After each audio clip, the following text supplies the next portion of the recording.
नाशिक जिल्ह्यातील निफाड तालुका पुन्हा एकदा हादरला आहे.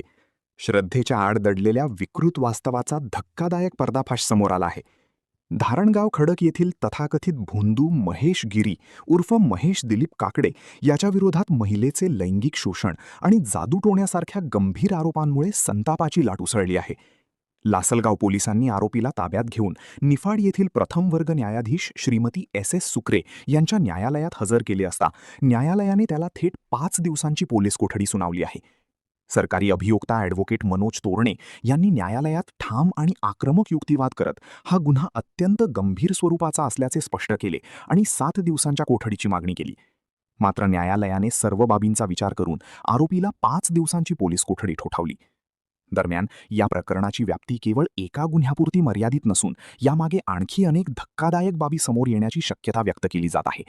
त्यामुळे येत्या काळात आणखी गुन्हे दाखल होण्याची शक्यता नाकारता येत नाही. श्रद्धेच्या नावाखाली सुरू असलेल्या अशा भोंदूगिरीचा पर्दाफाश होणे ही काळाची गरज बनली आहे. आणि आता प्रश्न एकच, अशा विकृत प्रवृत्तींना आळा कधी बसणार? सध्या पोलिसांकडून या प्रकरणाचा सखोल तपास सुरू असून पुढे आणखी कोणते धक्कादायक खुलासे होतात याकडे संपूर्ण जिल्ह्याचे लक्ष लागले आहे. Rajendra Thorat, bureau report, Niphad.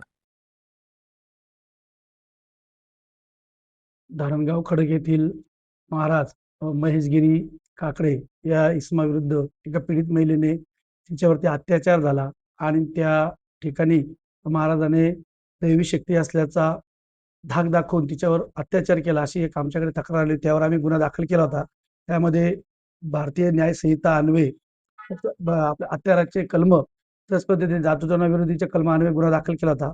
काल आम्ही सदर इसम कथित बाबा त्यांना आम्ही अटक केली आणि अटक केल्यानंतर आज रोजी माननीय न्यायासमोर हजर केले. आमची बाजू मांडून आम्ही तपासासाठी 7 दिवसाची पोलीस कोठडी मागितली. त्यावर माननीय मेहरबान न्यायालयाने 5 दिवसाची कोठडी मागितली. पोलीस कोठडी मंजूर केलेली आहे.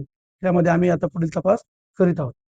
आपण पाहत आहात सत्य वेग विश्वासाचं नवं केंद्र इंडिया न्यूज 24 तास.